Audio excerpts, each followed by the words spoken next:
gulped down an entire bottle of mineral water and caught my breath. Dude, he drinks mineral water now! What the crap? Dude, he just keeps making me sadder and sadder for him, dude. He's just the opposite of everything he was. And?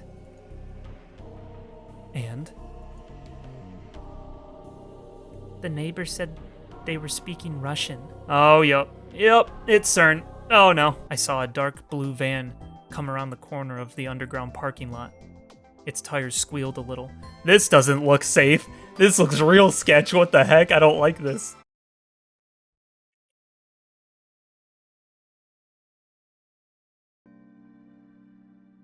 How's it going, everybody? HoodlaMutt here, back with some more Steins Gate 0. And last time, well, quite a few things happened, actually. Suzuha tried to convince us to do time travel again to try to save the future, and we were very apathetic about it. Just very much like nothing matters, can't change it, it's just the way it's gonna be. So that sucks. And yet, still feeling that, we probably should try to do something. But just don't have the heart to currently. Suzuha was talking about the time machine with Faris on Radicon, and someone was listening. Someone overheard, rode off on a motorcycle, couldn't find them, couldn't catch them, couldn't figure out who it was, and so that's concerning. That's probably the most concerning at this point. And then we learned Dr. Leskinen thinks that we're a good candidate for Kudits and wants Maho, who is as skeptical as I apparently am of why Dr. Leskinen gave Kudits over to Okabe. She is just like me in the sense that she is, not sure why Leskinen did that, but Leskinen is very confident, in Okabe and feels that he will bring something out of Kudits apparently. So, that's kind of where we're at, and apparently now we're at Yanabayashi Shrine as Okabe. So, without further ado, let's get into it.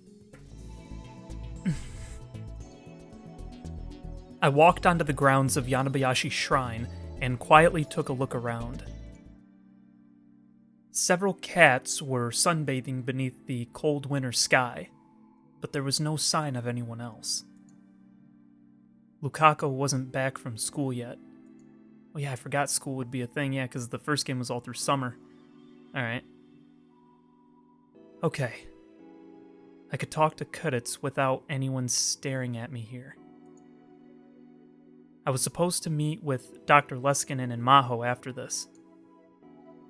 Before that happened, I wanted to confirm something with Kudits. I decided to start the app. Okay. Whenever I talked to Kudits, I needed to pay attention to where I was. People would stare if I did it in a crowded place. And I couldn't do it around my family or anyone I knew. Is that prompting me to do it? Am I supposed to? Yeah, okay, I think it was. I'm privy to you now, game. I know when you potentially might be like, I'm not gonna, do the thing because you don't give me the prompt, but you allude to the fact that maybe I should. Although that one was more of a hint than what the old game gave me. The old game just didn't. I had no clue that it was a prompt at all sometimes. So anyway, hello. We need to talk. You're meeting with the professor and Maho after this, right? Is that what this is about? Yeah. Is there any reason to be nervous? Basically, you're turning over the logs and then they'll ask you some quick questions about your impression of me. That's it. The logs. That's what I wanted to talk about. Have all of our conversations been recorded? I told you that when we started, right? I keep logs in a place where nobody but me can access them. Were you not listening? And you're going to submit them to the professor in Hyajo? Probably. Which means if I say anything personal to you, Dr. Leskinen and Maho will hear it? You're just realizing this now? Yeah. It was a little late. Kuditz and I had been talking for 2 weeks. I should have asked about this when I got the access key for Amadeus. I just realized today. Hey, have I told you anything I shouldn't have so far? Like the fact that you were barely able to talk to any girls at the matchmaking party? Or the fact that your family sells vegetables, but you hate eggplants? I don't hate eggplants. I'm just not very good at eating them. What? What's that supposed to mean? If that was all, I didn't really care. Or the fact that the first time we talked, you called me Christina? Ugh. Please forget about that. Human memories are ambiguous, and as time passes, they become more subjective and tend to be compressed into a single narrative. Regardless of whether the memory is a good or bad one, it's common to only be able to remember words that left an impression, and that impression will often alter your memories of the surrounding conversation. Huh? What was she talking about? I'm not saying that's a bad thing. That's just how human memories work. But Amadeus isn't a human. It's an incomplete AI, still in the research stage. This is a big problem for Maho and the professor. But actually, Amadeus still can't perfectly replicate the ambiguity of human memories. Huh? In other words, it can't completely replicate the high-level brain function that is forgetting. Huh? But at the ATF seminar, Dr. Leskinen said that Amadeus would forget unneeded information. Yes, I do forget things, but remember what I said? I record things in a log, like it's my secret diary. So in the end, all the information is still kept there. And if I load that, all the data I should have forgotten will come flooding back to me. Okay? Yeah, I mean, it's a computer, right? So it's basically it's got like a memory hard drive. So it's different from the brain, where the brain would just throw it away and you could actually just straight up forget something. Whereas so long as nothing gets corrupted, she'll remember things for all eternity, so long as she like just reboots that piece of memory or re-uploads it or whatever you want to call it.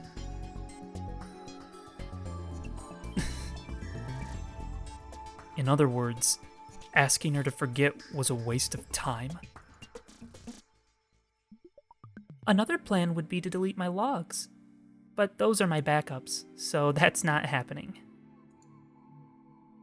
Even if I could delete one area, the result would be the same. I would analyze the surrounding conversation and automatically reconstruct the missing portion. If you want to alter my memories, you'd have to mess with the primary program. I didn't have that level of access, and I didn't understand how the program worked at all. So basically, until I told Kuditz why I called her Christina, she was going to keep asking. What a pain. So, why Christina? You really don't give up, do you? I'll hang up right now if I have to. Even if you run, as I've just explained, I won't forget. The more you try to change the subject, the more interested I get, you know? Or is this a ploy to get me to pay attention to you? You're the one who wants attention. You call me in the middle of my university lectures.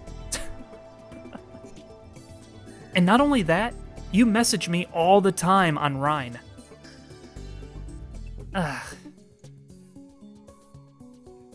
You've got too much curiosity. If you keep poking your head into things, one of these days you're going to regret it. A scientist can't function if they're not curious. She got mad at me. If you're that interested in why I call you Christina, why not come up with a theory yourself? I have a few, actually. Listen to these. She's really into this. Theory 1. You've got a crush on a Hollywood actress named Christina. You think you've got the looks of a Hollywood actress?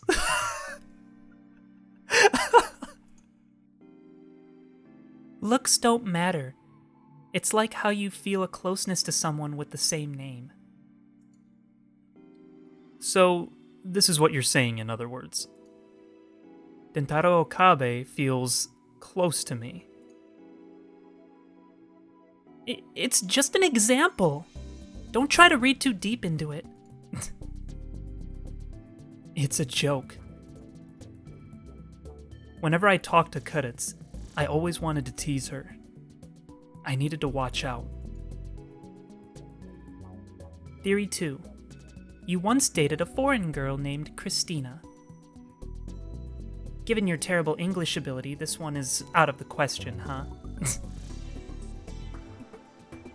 It's possible that I dated a blonde babe who also spoke fluent Japanese, isn't it? Did you?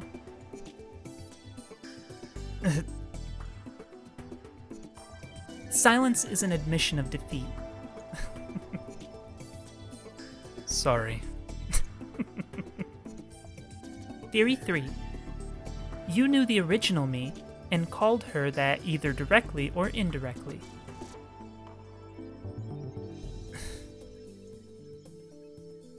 This is also unlikely. If you called me that, I know what I'd say. Stop adding Tina.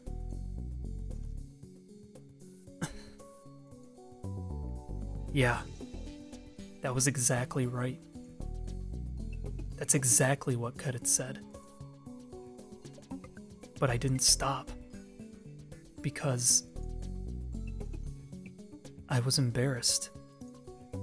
The genius named Kudets Makase was the person I always wanted to be. What do you mean? I couldn't bring myself to say her name, so I came up with a nickname to hide my embarrassment. Embarrassment? Yeah. Not just with the original either. It happens when I'm talking to you, too. Me? I mean, I've never talked to a girl inside a monitor before. What? Well, thank you. Huh? Why are you blushing? I am not. I just didn't expect that you'd treat me like a girl. It surprised me a little.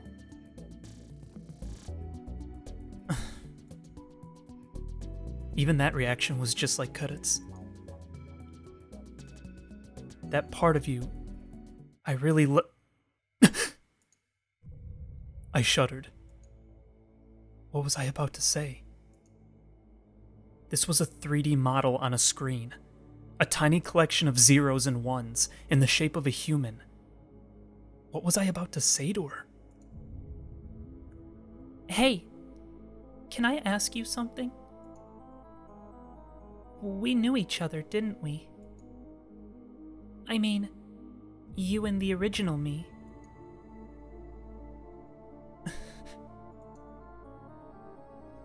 If you don't want to tell me, that's fine. But what about our relationship? I'm kinda curious. Did I not get mad when you called me Christina? Or did I get mad, but then laugh and forgive you?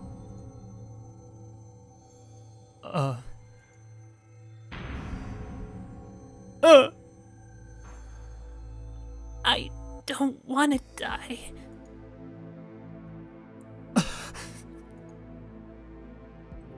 I was hit with a violent urge to throw up. I could see Kudets in front of me, covered in blood. She was looking at me, her eyes cold. You killed me.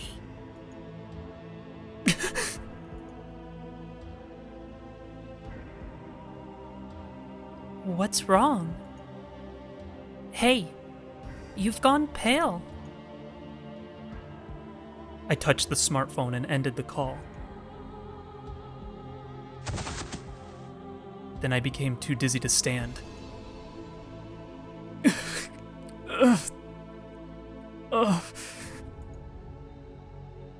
I tried to throw up, but nothing came out. My hands were shaking. That's right. I can't change reality. But there I was, trying to talk to Kudets like nothing had happened. I was treating her like the real Kudets, and trying to avert my eyes from what I'd done. I was just clinging to Kudets. This was wrong. I shouldn't talk to Kudets anymore. The call was from Kudets. Do I answer or do I not? I hung up in the middle of the conversation, so she was probably mad. I mean, yeah, I should answer. I don't know, like...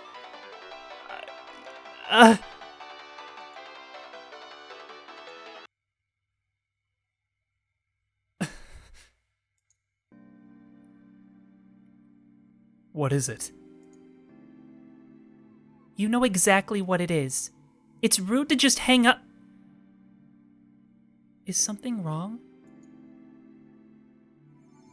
Nothing. But you look so pale. It's nothing, really.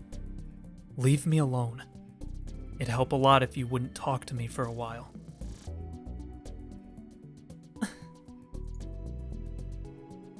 Don't push yourself too hard. Contact somebody you know, okay? Bye. Kudets gave up easier than I expected. Maybe she realized that, as an artificial intelligence, there was nothing she could do. Realized? I was making her sound like a real person. And the second that thought crossed my mind, I almost saw an image of a bloody hand. I gritted my teeth and waited for it to pass. I should really turn my smartphone off until I calmed down a little. I was fine just a moment ago. But now even hearing Kudets' voice was enough to send me into a panic. I'd gone back to how I was half a year ago. Back then, even hearing Kudets' name was enough to make me dizzy. I shouldn't have messed with this. I shouldn't have tried to chase Kudets' shadow. For now, I should just turn off the smartphone. But in the end, I couldn't make that decision. Was that something I could do? Could I turn it off if I wanted? Huh. Okay. I gulped down an entire bottle of mineral water and caught my breath. Dude, he drinks mineral water now! What the crap? Dude, he just keeps making me sadder and sadder for him, dude. He's just the opposite of everything he was. He's not Hawa with Kiyoma anymore. He won't be a Chinibyo. He acts serious all the time, hardly ever cracking a joke. He freaking drinks mineral water instead of Dr. P. What the heck? There was still a little time before my meeting. I wanted to get some air up here and recover a little. I looked down over the scenery below the overpass. The city was in the Christmas spirit. The atmosphere was charged with excitement. It was the exact opposite of me. I took more deep breaths. I still felt like I wanted to throw up. I was getting a headache, too. If I went to Dr. Leskinen's like this, I'm sure I'd worry him. Huh? And then I realized that the two girls coming up the stairs were looking at me. I peered into the late afternoon darkness to try to and make out their faces. One of them, the girl with the short haircut, waved. Oh yeah, okay.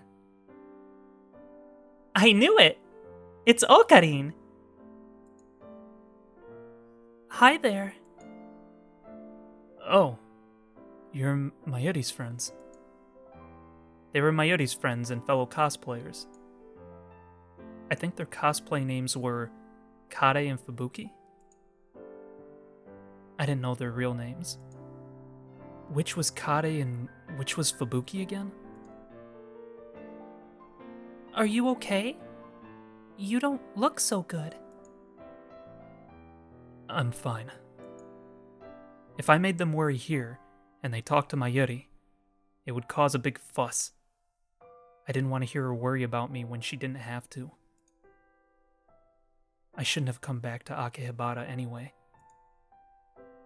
I'd run into people I knew just walking through town. I should have gone toward Kanda when I left the shrine.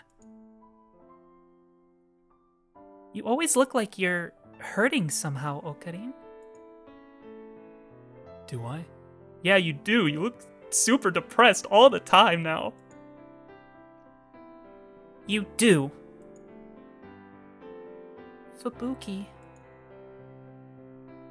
And when Mayushi looks at you, she looks like she's in pain too.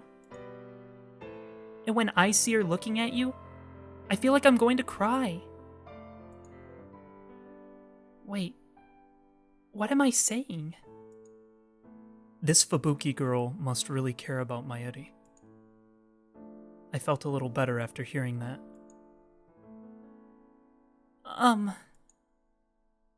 Who's the girl you like? What? The girl I like? Yeah, that's a little bit forward, kid. What the heck? An image of Kudits appeared in the corner of my eye again. The feeling in my hands when I took her life came back.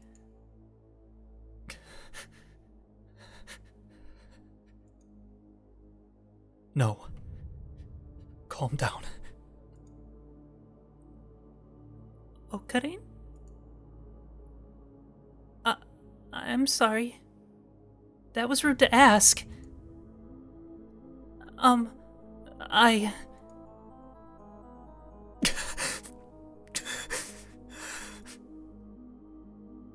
Ocarine?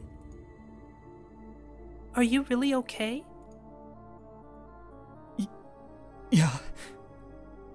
I'm fine. Kare and Fubuki were looking at me, worried. I got away from them as fast as I could.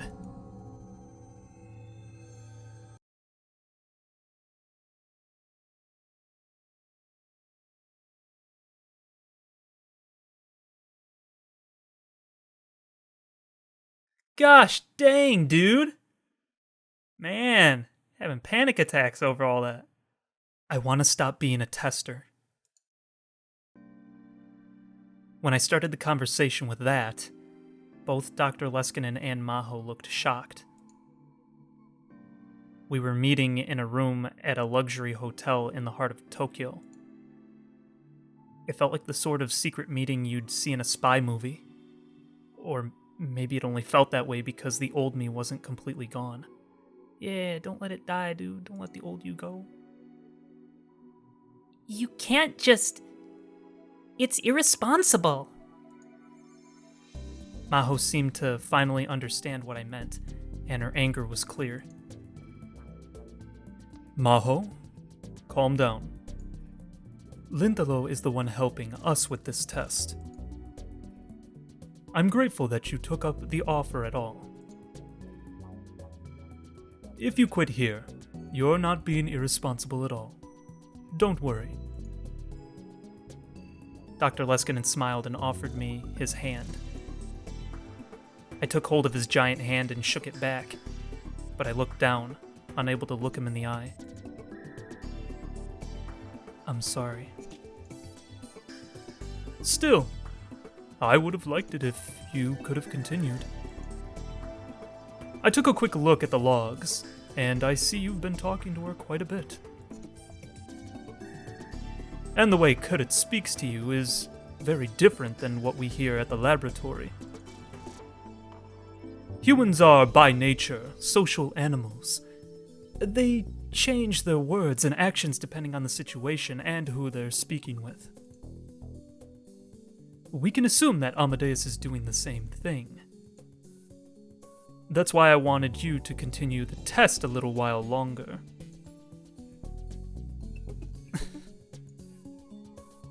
By the way, why did you decide to quit? Did talking to Amadeus become painful? No. It's the opposite. The opposite? Talking to Amadeus, to Kudits, is a lot of fun. But that scares me. And then I desperately tried to explain the feelings that were welling up within me, even though I still didn't understand them myself. I told them how scared I was when I was starting to see Kudits and Kudits as the same person. I thought this might put a lot of stress on you. I'm really sorry. But that reaction of yours is very interesting. In the sense that you're interacting with Amadeus from the perspective of someone who isn't a scientist. That's very valuable to me. I hope you'll forgive me for saying that. I'm a scientist to the core, you see. No. I understand that I'm the one being selfish here. Maho hadn't said a word for a while.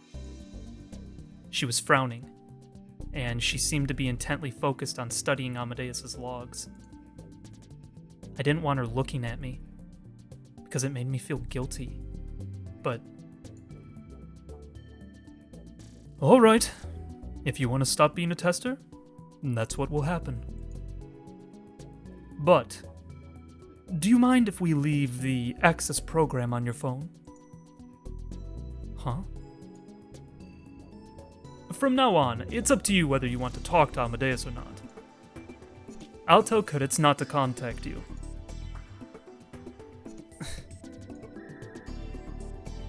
I don't want our relationship with you to end today. You're the first friend we've made in Japan. And also, Maho would be sad. Professor!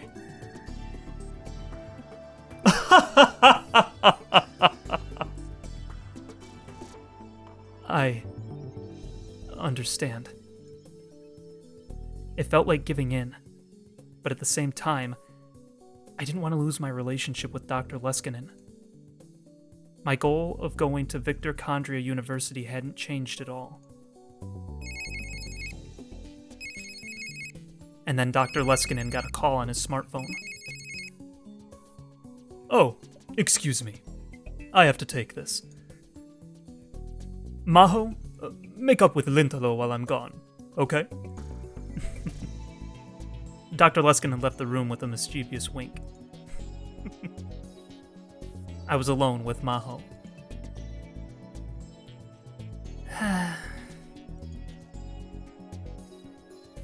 I'm sorry for yelling. No.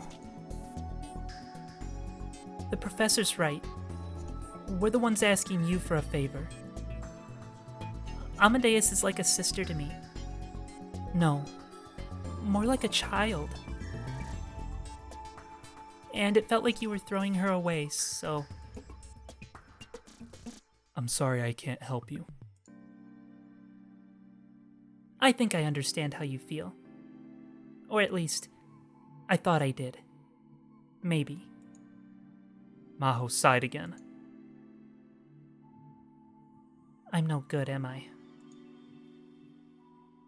My prefrontal cortex probably came out all screwed up when I was born. That has to be it. Huh? The prefrontal cortex is one of the parts of the brain that defines your personality. It also handles information filtering. When there's something you don't want to admit, it cuts out that information, or deceives you as to its meaning. I don't really understand. In other words, it tries to hide your emotions. And it tells lies. Not to other people, but to yourself. Like how I'm trying to hide how I feel behind a wall of scientific jargon right now. I think it's my prefrontal cortex that's doing it. That would apply just as well to the old me, Kioma Haowen. When I realized that, there was nothing I could say. I think that's true for everybody. It's worse for me, probably.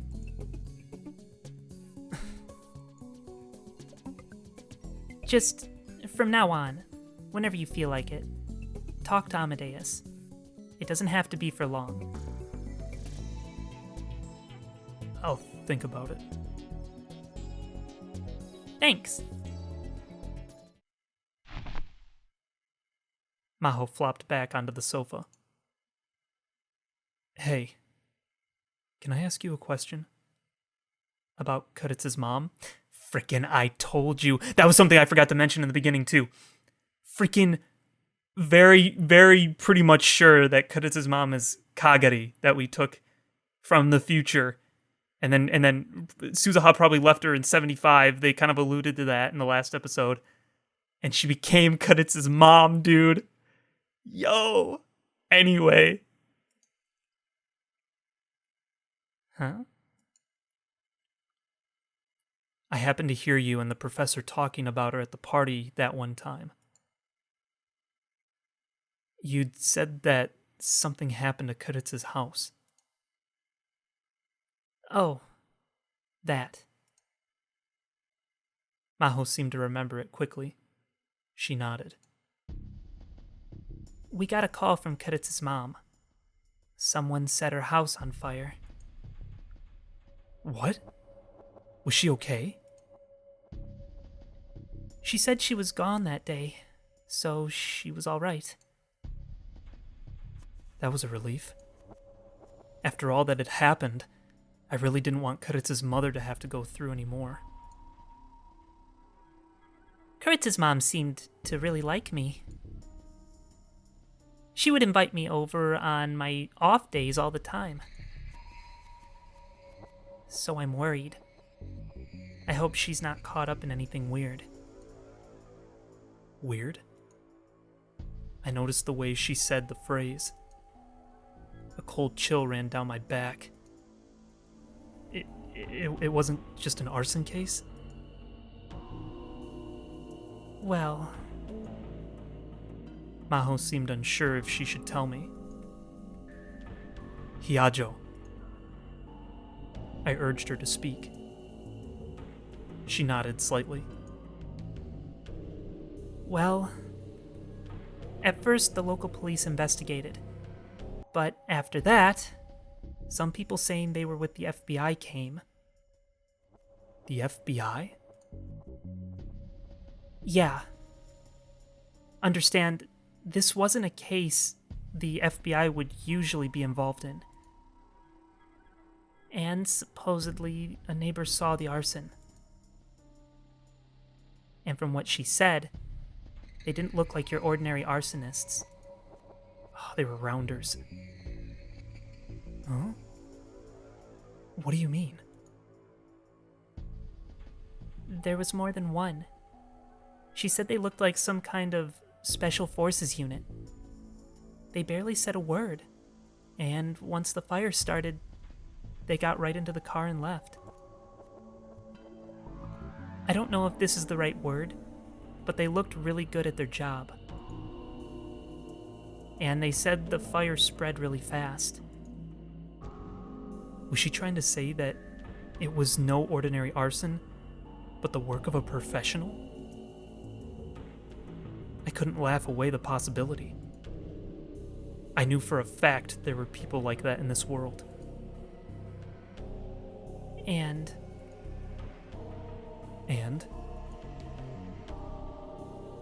The neighbor said they were speaking Russian. Oh, yep, it's CERN. Oh, no. Russian?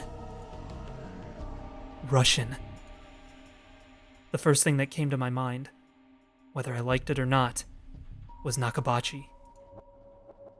Half a year ago, he'd stolen a paper about time travel from Kudets, his own daughter, and used it to seek asylum in Russia.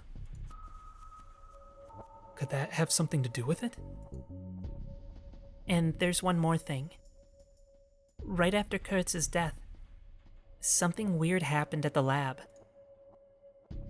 Someone who said they were a Japanese detective visited us with some of the local police. They said it was a joint US-Japan investigation into Kurtz's death. Of course, we helped as much as we could, but a few days later, the university asked the police,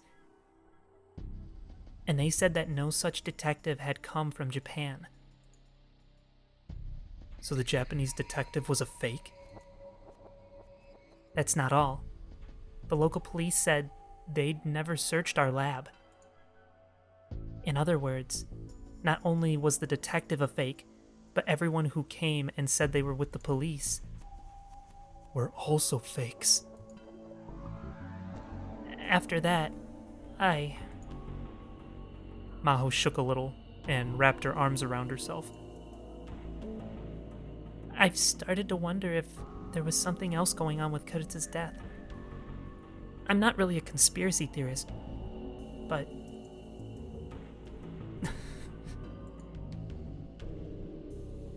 I think that maybe Kurtz was killed for some other reason. And whatever that reason was, it's been covered up.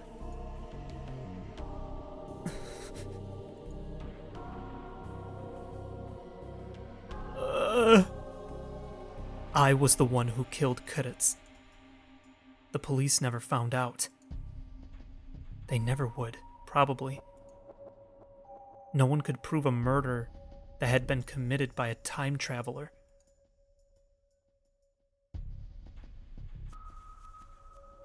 The police had announced that a foreign thief had snuck into the storeroom at the radio building, and Kurtz had been killed because she saw him. Supposedly there was an international warrant out for the thief's arrest, because he'd already left the country.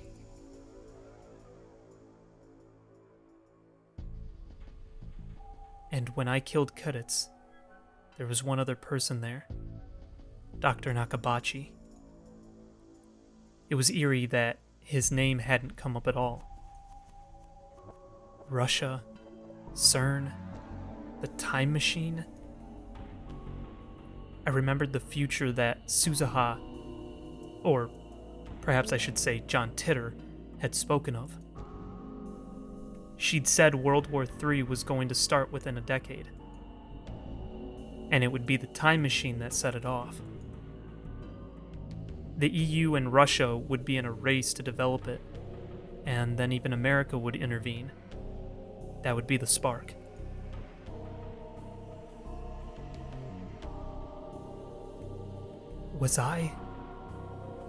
Were we at the center of a chain of events that would result in the deaths of 5 billion people? I couldn't help but feel that way. Kurtz won't be able to rest in peace like this. I want to know the truth. The truth?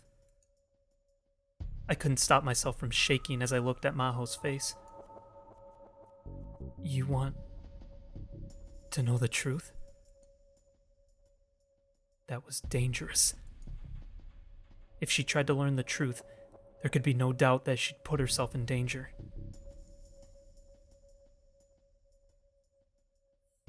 The Rounders, who came crashing through the veil of night.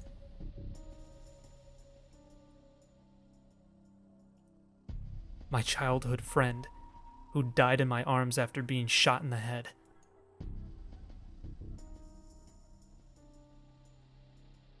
And after that, the nightmarish and seemingly endless time loops.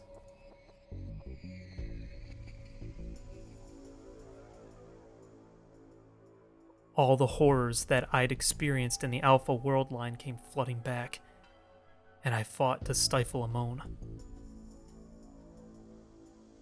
But that's something you should leave to the police. Do you really think so? If nothing else, you shouldn't think you can do something about it yourself. There's just so little that one person can do. After I said that, I regretted it, but it was too late.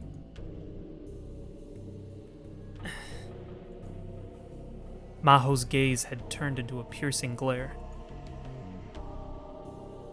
Do you know something about what happened?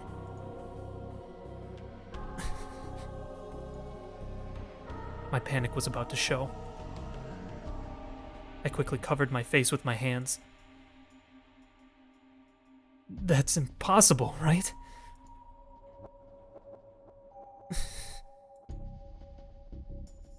Yeah. Sorry for being weird. Whenever Kedits gets involved, I just can't help myself. I really liked her. She was a really good girl. And an amazing one. I liked her too. Yeah. I can tell by watching you.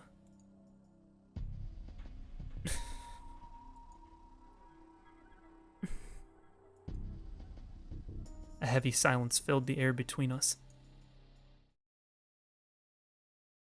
I felt like I had to say something, but fortunately, Dr. Leskinen came back just then. How about some dinner, you two? Maho and I nodded and stood up from the sofa. Okabe, will you tell me more about what Kedits was like when she was here sometime? Yeah, whenever you like. I was just barely able to smile back at Maho. I saw a dark blue van come around the corner of the underground parking lot. Its tires squealed a little. This doesn't look safe. This looks real sketch. What the heck? I don't like this. It wasn't a Japanese car.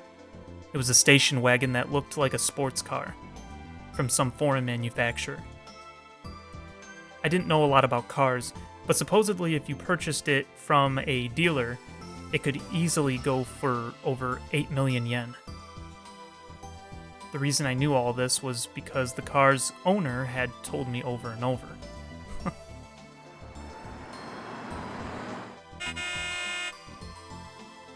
The station wagon stopped in front of us, and there was a short bark from the horn. Associate Professor Izaki came out from the driver's side. While I was eating with Dr. Leskinen and Maho, he'd called me about something else. When I told him I was having dinner with the two of them, he'd offered to drive us home.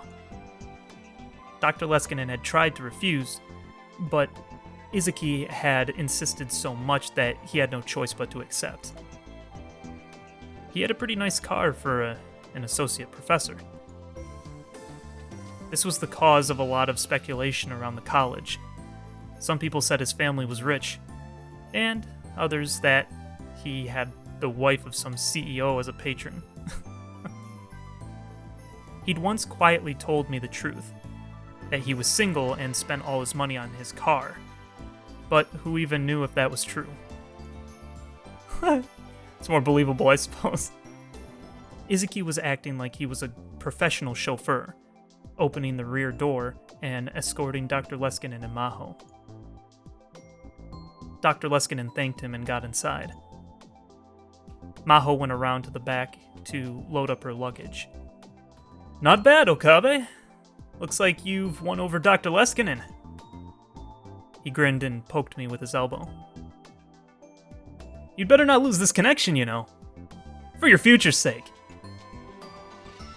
Right. He was a hard guy to hate, but for an associate professor, he seemed kind of shallow. It was one of the unfortunate things about him. He waved to me and opened the driver's side door. Okay, interesting. Huh?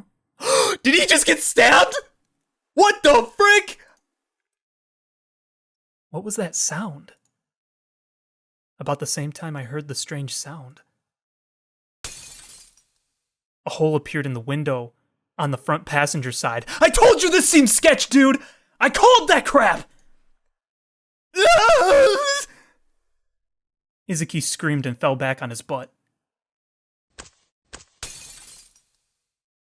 The rear window exploded. Yo, what the frick?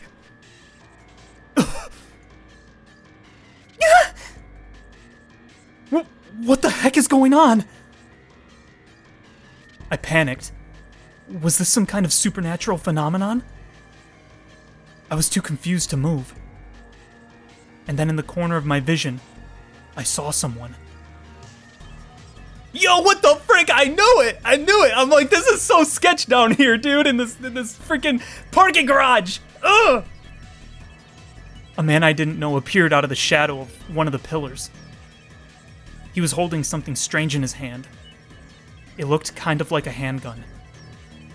It was tiny, with a short barrel, and kind of flat. I couldn't see any kind of silencer. Who is that? I remembered him from somewhere. I felt like we'd met before. Where? I thought, but nothing came to me immediately. The man was standing there, mumbling something to himself. Woe to the world because of the things that cause people to stumble. Such things must come, but woe to the person through whom they come. If your hand or your foot causes you to stumble, cut it off and throw it away. The Bible? You're quoting the Bible? It is better for you to enter life maimed or crippled than to have 2 hands or 2 feet and be thrown into eternal fire. He's actually quoting the Bible. And if your eye causes you to stumble, gouge it out and throw it away. It is better for you to enter life with 1 eye than to have 2 eyes and be thrown into the valley of Hinnom. The heck is Hinnom? There was an aura of intensity and madness about the man as he pointed his gun at us again. The souls God granted dwell within us, the children of God. They will never dwell within Silicon. Ah! Izuki stood up, turned around, and fled in terror like a startled rabbit. That sound again! It was so soft and light. I couldn't even imagine that it was a gunshot. But this time, the car's windows didn't break. And it didn't blow a hole in me either. It missed? Was he too focused on Izuki? But you won't be that lucky again. Move!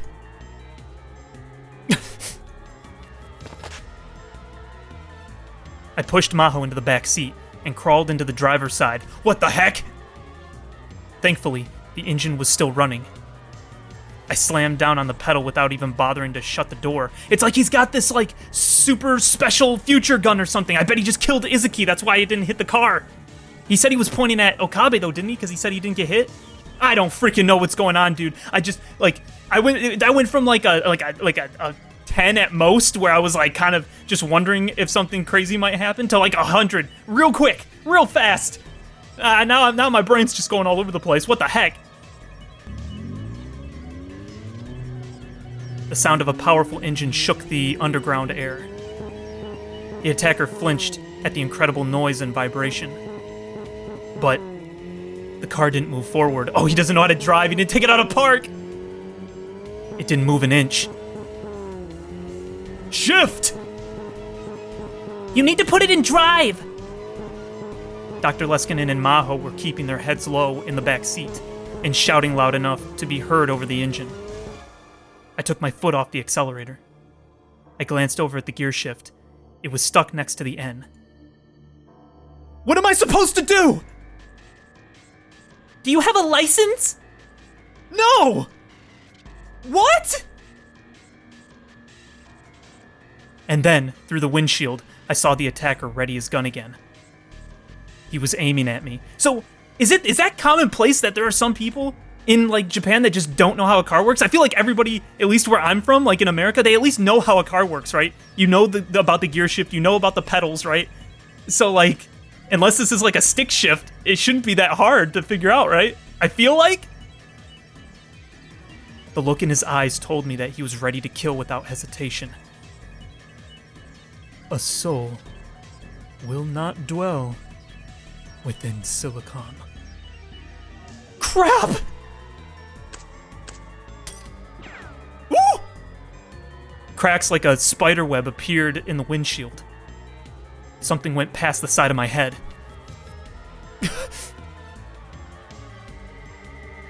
I felt a sharp pain, and at the same time, a ringing in my ears.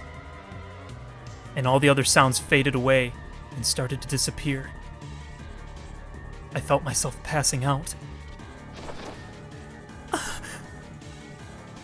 And then Maho jumped over the seat and slid into the passenger side. Close the door! Now! My mind was pulled back to reality. I slammed the door shut, just as she told me to. Maho shifted from neutral to drive and leaned over on top of me to grab the wheel. Yo! Floor it! I slammed the accelerator so hard that for a moment the wheels were almost spinning in place. Then the car leapt forward. The attacker was getting close. We were going to hit him. I was about to take my foot off the accelerator when... Leave it! Maho shouted. I gritted my teeth and did as she said. But there was no impact.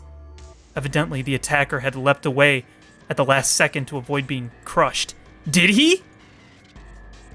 But there was no time to confirm it as the car raced through the parking garage. No, he didn't just blink out of existence, did he? Did that guy just blink out of existence? What is going on? We were going too fast, and since Maho was controlling the car from the passenger seat, she couldn't keep it going in a straight line.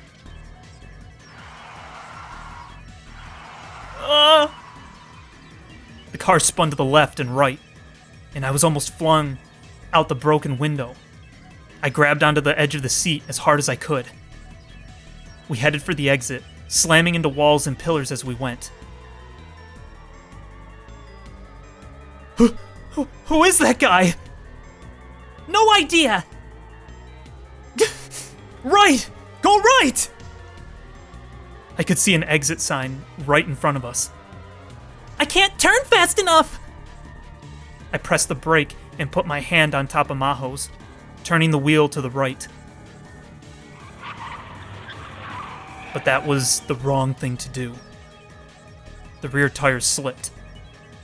The car spun in a circle. Man, its rear wheel. This wouldn't have happened if you had front wheel. And then it came to a stop.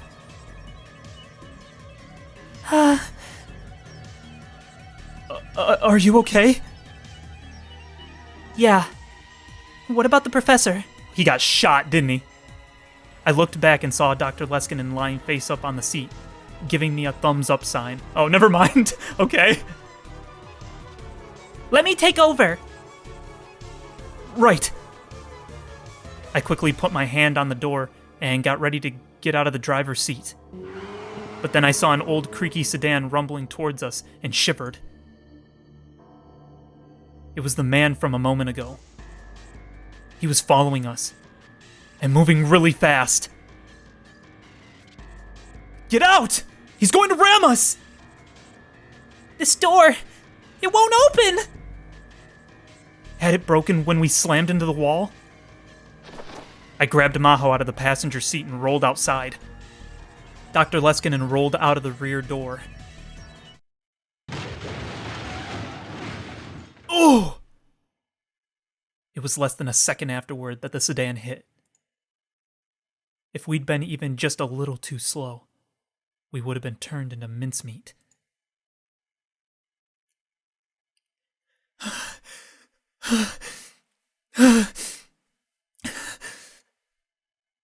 I stood up and offered Maho a hand, then moved away from the unrecognizable wreck that used to be a car.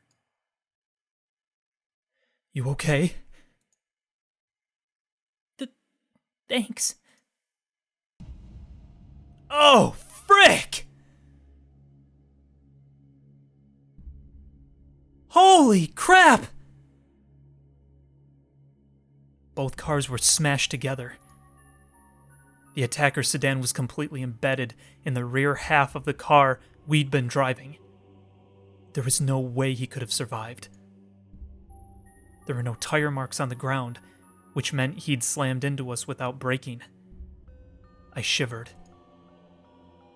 I had almost been killed.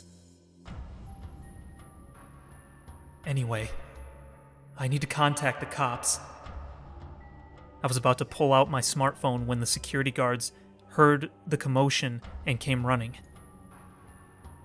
Excuse me! Please call the police! The security guard nodded and contacted the police. Yo. Ugh. Ow. It hurts. I could feel a pulsing ache on the side of my head. A shot from the gun had grazed me. I hadn't felt that pain at all while I was driving. I fearfully reached up to touch it and felt blood flowing from my temple down my face. I gulped when I saw that my fingertips had turned bright red. I almost saw Mayuri when she was shot in the head. I almost saw Kuditz when I'd killed her. The images felt like they were about to come flashing back to me, and I struggled to stay standing. You're covered in blood. Did you get hit? Maho was pale. Is this a bad place to get hit? There's something called the superficial temporal artery there. Let me see it. I'm going to touch you a little. Dr. Leskinen looked at the wound. When he touched me, I felt more pain, but I gritted my teeth to endure it. It's okay. You're not that badly hurt. I'm glad.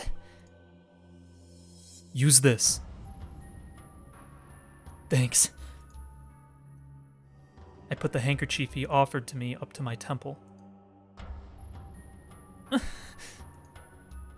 The guy who attacked us, he was the one at the seminar.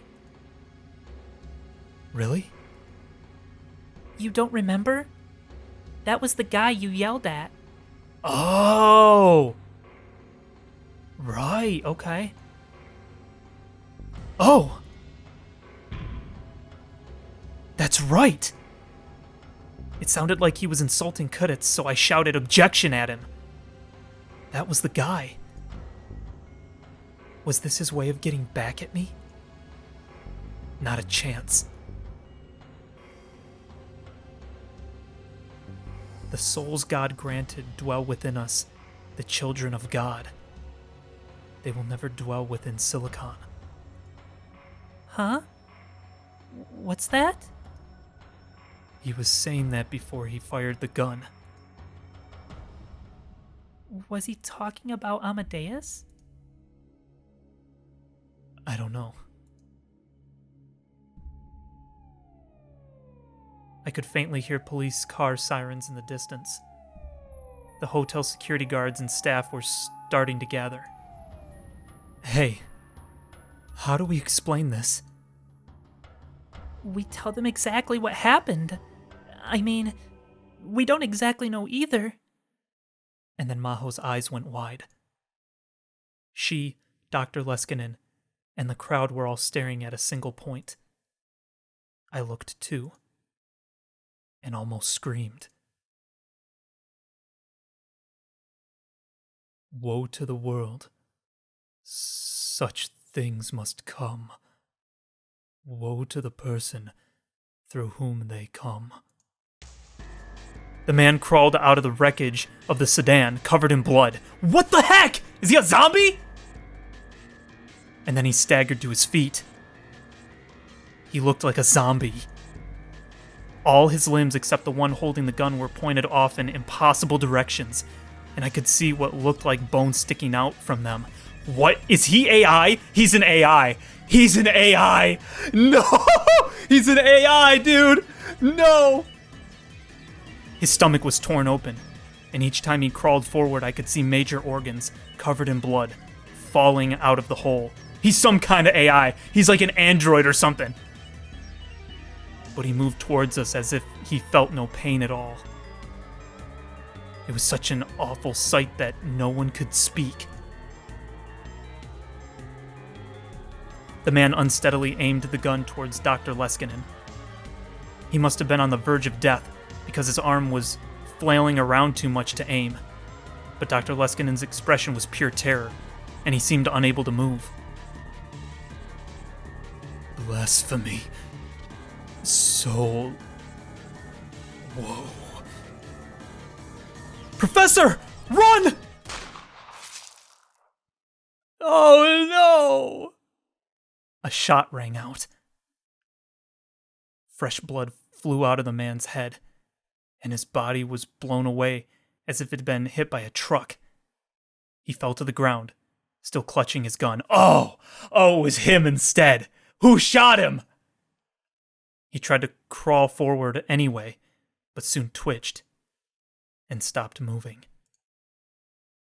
The crowd began to scream. What? The attacker had been shot? Did he shoot himself? No. That gunshot was clearly different than the last ones. Who's there? Who had just fired? I looked around. I could see several policemen coming from the entrance. What the heck? But none of them had their guns drawn. And the crowd was nothing but security and hotel staff. I couldn't see any of them carrying a gun. Someone from the future's protecting us. What the frick is happening? So who had fired? And where had they fired from? And the way they took the attacker's head off with a single shot. Not just anyone could do that. So it decimated his head? It didn't just shoot him through the head? It like exploded it said? Is that what happened? Oh, frick. What is going on? Of course, no one told me. Afterward, the police took us into custody. We were taken to the police station and questioned until late into the night. The sun was almost about to rise by the time we left. The police took me home in a patrol car. Dr. Leskinen and Maho were having the police take them back to their hotel in Waco, so we split up in front of the police station. We never did find out why the man had attacked us. No!